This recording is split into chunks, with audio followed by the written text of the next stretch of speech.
G'day everybody, welcome back to the channel. As you can see there, today we're sequestering some carbon.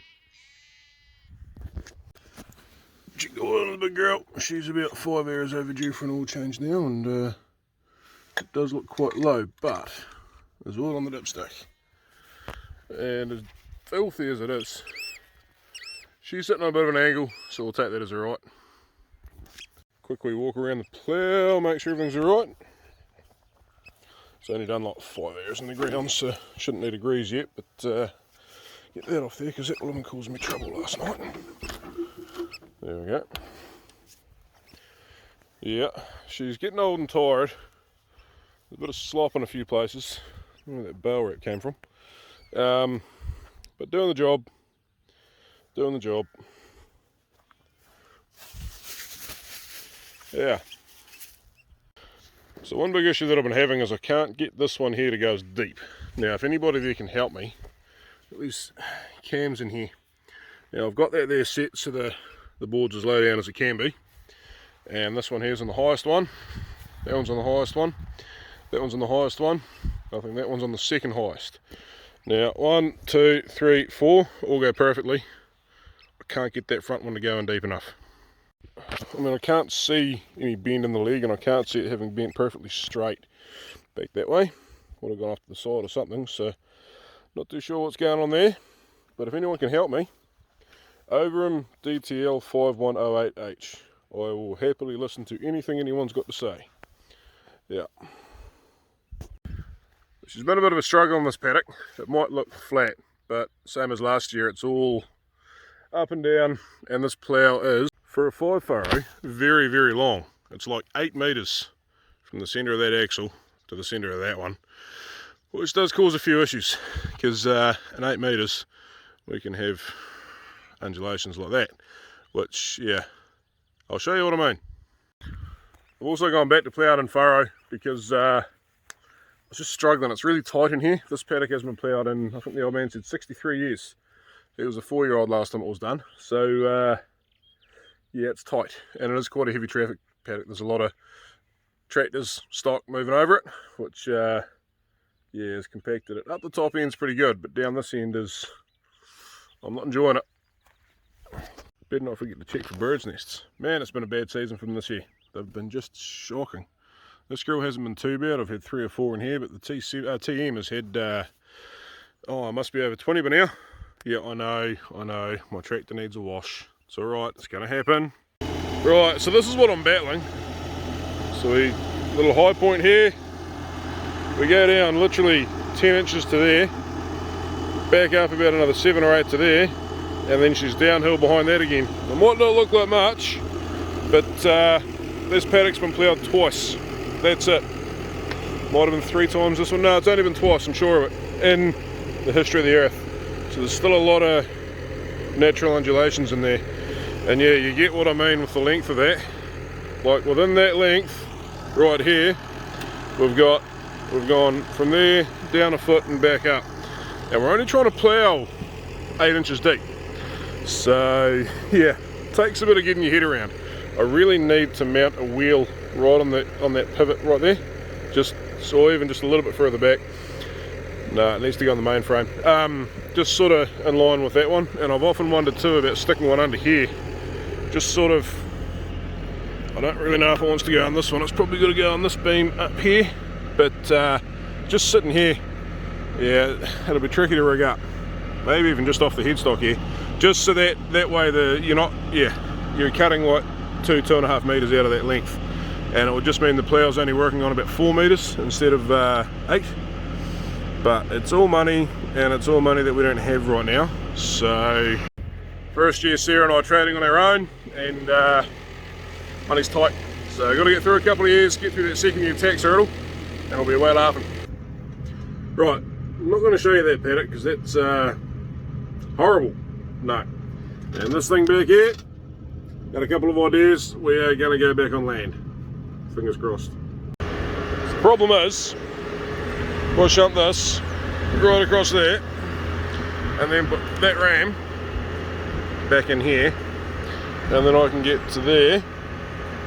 Yeah, my front wheel's hanging over the edge. Now that when you go from that pin out to there, becomes double that, and that will be enough. But I think this winter we're going to bring this out to about here, and that will definitely be enough. What I'm going to do is pull that off, possibly even that one, see if this thread in here is okay. There's a broken bolt in there, I reckon I can get out, but with that bolt in there, slide this right across as far as we can go. It's far from ideal, it's not what we should be doing, but the tractor's big enough to handle it. It'll just pull us around a wee bit more, but I've got to get back on land. I can't live like this is horrible. So, I think we got that sorted. Got this sucker shifted way over, so there's not very much left over there. Ignore this, someone needs shot for the bit of broken bolt they've left in there, but that's alright. Yeah, that ram over there is now back this way, and the plough is sitting just slightly that way. We're just on a slight corner. But you see that there, look where that's pointing. So when the tractor's sitting straight, we're lined up with about here, turning an 18-inch furrow, which means that my land is about here, which the front wheel is, hang on, let's get out of the wind. So this girl's set up to have jewels on her. Ooh, should probably do a bit on those two one day. Anyway, this girl's set up to have jewels on her most of the time, so the back wheels are right in as narrow as they'll go, which means the front wheels stick out about that much further than the back. Where are we? About there. Then the back inside wheels, obviously with jewels on, takes care of that. So front wheel will just be on land and no more, but it'll be better than it's ever been before. And yeah, then over winter I'm going to get a mate who's an engineer to shift this, so that block there gets put about there, that gets shifted over to about there, and these bits of angle on here, they get extended that way about 6 or 8 inches, and that should solve that issue. So I've decided not to show you that paddock over there any closer than this. No way. I ploughed round and circles, and that means every time when you pull out in your headland, you've got to drive round, you've got to drive through this big furrow, and then again, and it hurts, and it's painful, and it didn't come up any good, but that's just the way that paddock had to be ploughed. So yeah, as you can see, pretty nice soil. We're sort of just starting to get to this stuff here, so you can see it. There we go, that sort of stuff, that's what's down under there. So we're right on the level, right where we want to be, getting all the soil, well pretty much, not turning up any clay. Don't mind turning up a wee bit of clay, but yeah, might as well not in here. So like I say, it's not the most level finish, but it's going to pair her up pretty nice and should grow a pretty good crop of swedes. There's a wee bit of a pinch point up there. I can't really video it as I'm moving because got to keep concentrating, but still got a couple of days of ploughing left because that paddock there is getting done too. Not that bit up there naturally, but yeah, that one. So I might get another, what do you call it? Another one of those things that will hold onto your phone so you can, you know, stick to the window. Yeah, those things. And get a little bit of footage of that like last year. See how we get on anyway. Might even get the drone up. Right, so we're just giving this girl a service. Engine oil filter, and fuel filters, which were right there, which I needed to use a screw to get them off. Yeah, didn't have a screwdriver handy, so bashed that into them. I should have a stretchy strappy thing, but I don't know where it is. Somewhere. But we got the parts from the dealers and the numbers all match. Bloody unbelievable. So that's a bonus. So we're gonna get, yeah. So we're gonna get that all together and see what the rest of the day brings, because we just had a heap of rain come down. But the sun's shining now. We've got a few other jobs to do. We might just go and do them, but we'll see. Water sensor in the new filter. Very handy idea. Tighten that up once it's on. Got some, I've got one chrome filter this time. Fancy.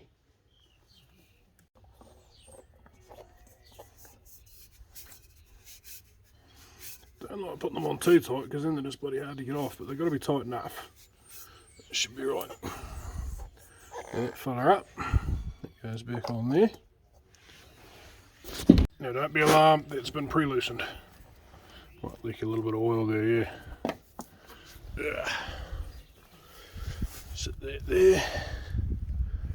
New filter. Seal's all lubed up. Not that it's really going to matter. Now, we trick with these things. See a little bit of dirty oil there. I probably should have got rid of that, but they have a drain bung on both sides. So Don't forget, when you drain the oil out of the other side and it stopped running, come around and pop this wee sucker off. You get about 300 or 400 mils, but hey, 300 or 400 mils of dirty oil you don't have to have in your engine. So the primary filter now comes with a coffee cup lid on top. More plastic, but I guess cleanliness, common rail. Right, we'll get a bit of diesel on there. A little bit of diesel around the seal. Common rail stuff does not like dirty fuel. So I don't even like using oil to lube those seals up, but diesel does the job. That'll do it. That is a different top on that filter. Same part number. I did check all that up. Doesn't say where that one's made. There we go, Mexico. Right, that one. Might not say. I don't even know. That'll do the job. Right, there's one bung in. Second bung in. Prime this sucker up. Hopefully it shouldn't take too long.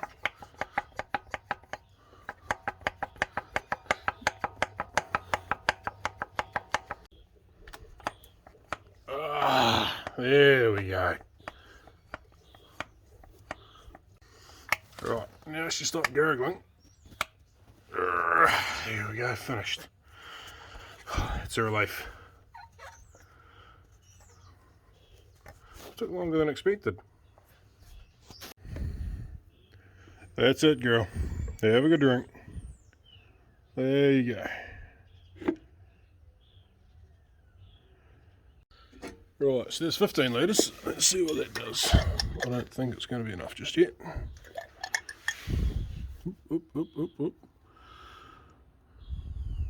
Halfway. Halfway between low and high. Right, we'll chuck some more in.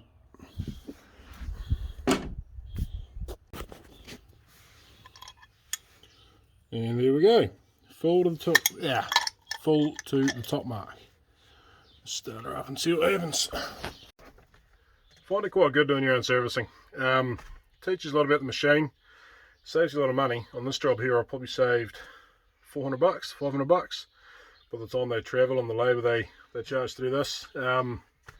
Materials are drum of Dello at 130 odd bucks, maybe a couple $100 for the filters, so 330, probably be 700 to 1,000 bucks to get them out to do this service. So yeah, worth doing. Probably don't need the wiper on. Turn that off, and that. Right, always a little bit nerve-wracking.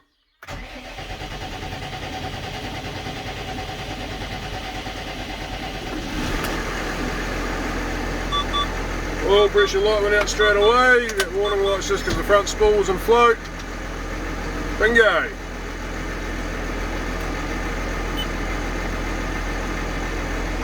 Just come up, we have got mega amounts of oil pressure, that's good.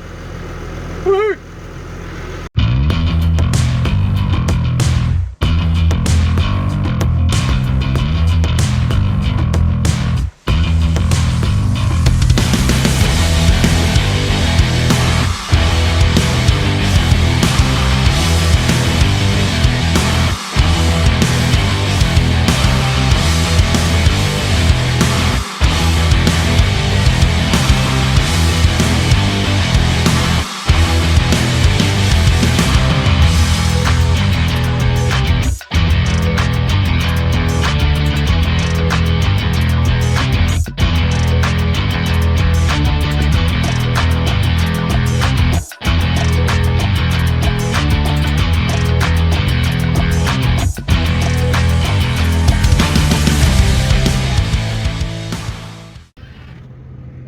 So we better get some ploughing footage, eh? Haven't actually taken stuff all to show you, but I'll show you why.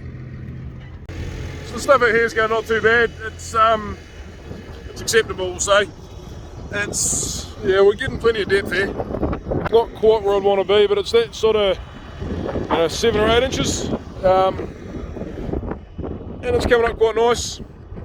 The depth is varying the whole way along there just because of the shape of the paddock, but This isn't too bad. We're getting most of it fully inverted. You see there's a bit there, but hopefully when I've got the roller on the front of the pair harrow, on the front of the tractor when we pair harrow, might not be too bad. But I'll show you the issue. So I know we've already talked about it. So we've got this shunted way over here, which is as far over as it can go. That little keeper, where are we? Over there at the end, is supposed to be there, but I wanted all that distance. So the plough is way offset on the tractor luggage, which means that every time she pulls, she's shunting the back of the tractor around a wee bit. She's sort of pulling, which is what it's going to do. It's always going to be that way. So this bushing is worn, so this pin's got to come out at some point, and this one is quite worn, so it's got to come out at some point and be redone, and that's allowing the plough to do that quite a bit, which is not ideal. I think we're all good back here, but I will take the weight off these at some point, probably over summer, try and get it done. It was supposed to be a job for this last winter, but nothing got done this winter. I think this one here is pretty good. Yeah, so the whole plough is sort of being able to do that a wee bit, and I'll show you what that's doing. We're going to do a wee run. So just remember, I am not an expert ploughman by any stretch of the imagination, at all whatsoever. At best, I'm a poor farmer when it comes to ploughing.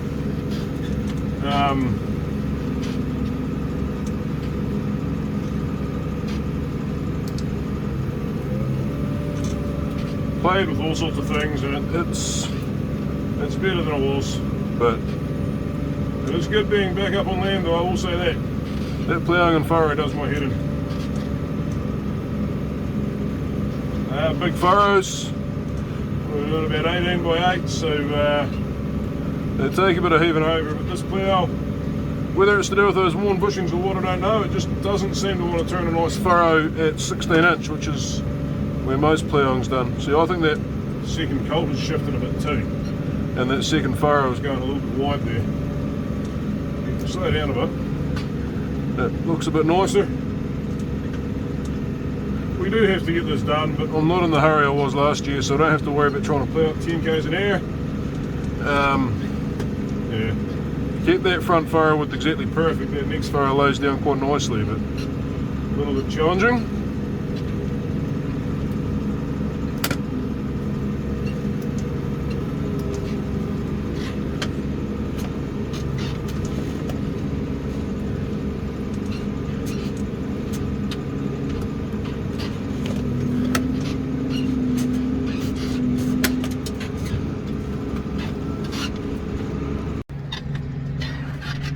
Now this next bit's a bit different.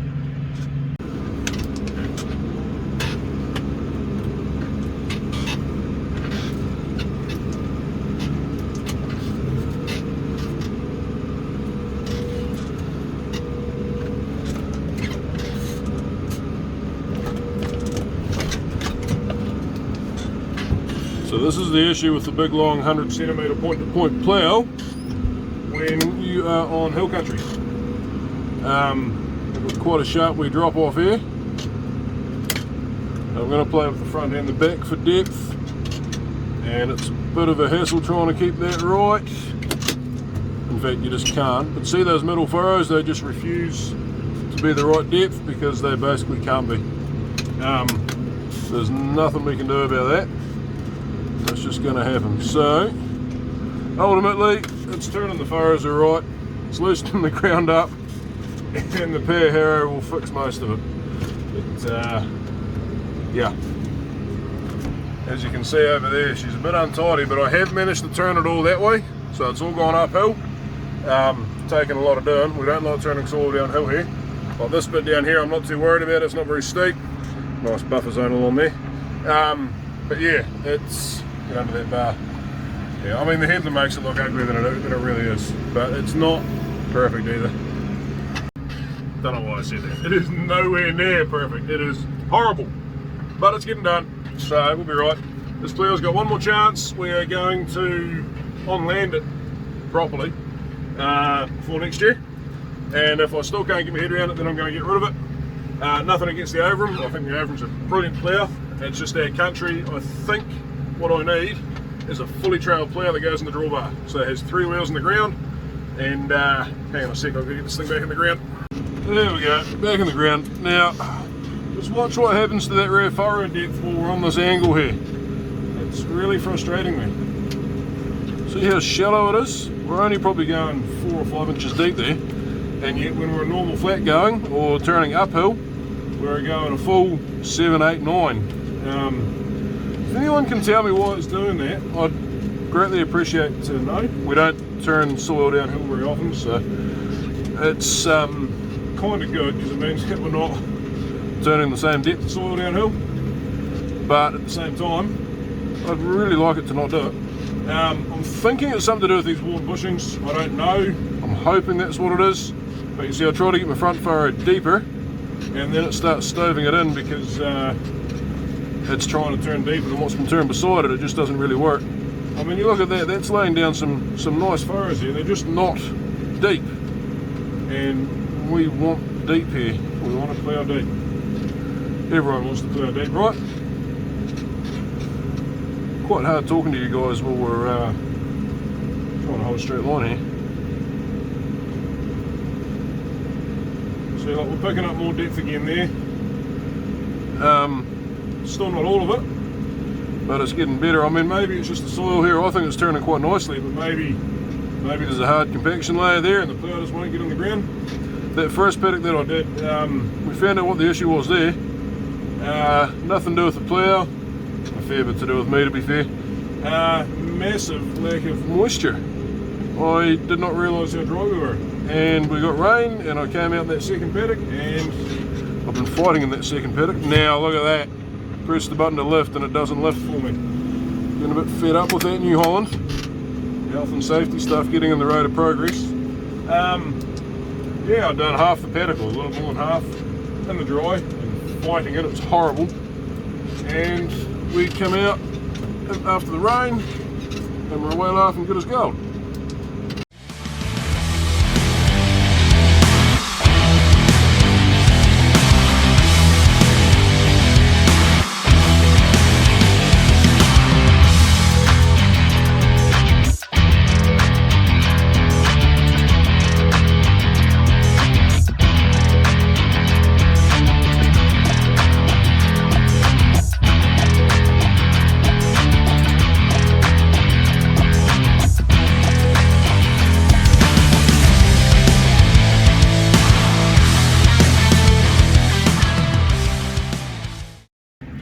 And that is the end of ploughing for 2021.